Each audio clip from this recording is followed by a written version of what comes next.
فاصبر صبرا جميلا.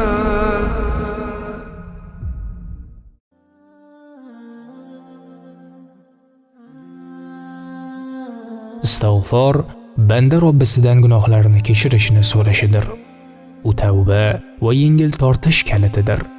Mo'min xavotirga tushgan zahoti ixlos bilan istig'for kalimasini aytsa, Alloh subhanahu va taolo albatta bandasining bezovtaligini ketkazib, omonlik ato etadi. Istig'forda mo'min uchun ko'plab fazl va yaxshiliklar mujassam etgan. Astagfirulloh.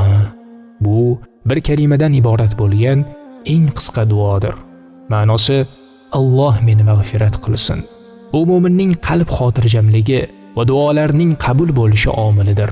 Inson Allohga yuzlanishini istig'fordan boshlab, o'z zaifligi va ojizligini anglagan holda Robbisidan gunohlarini kechirishini so'rashdir.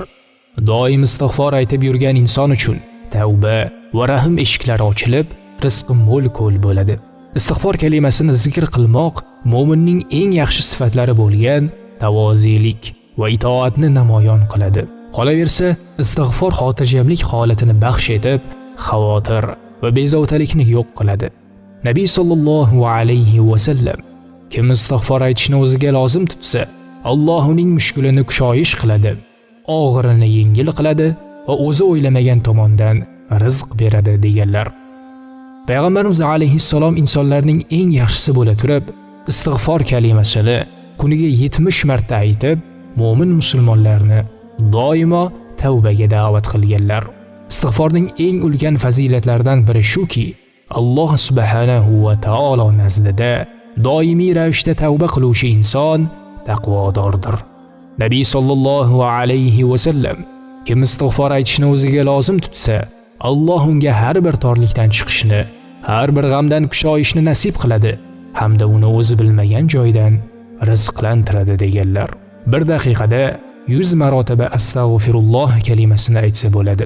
Istig'forning yana bir ulkan fazli Allohning marhamati ila banda Robbisi tomonidan gunohlarining kechirilishi, rizqi barokatli bo'lishi, yomonliklardan uzoqlashishi va jannatga erishmog'idir. Istig'for shunchaki oddiy so'z emas, balki o'z holati va zaifligini tushunib, G'afurur Rahim sifatiga ega zot Allohga gunohlarining kechirilishini so'rab duo qilayotgan mo'minning ruhiy holatidir.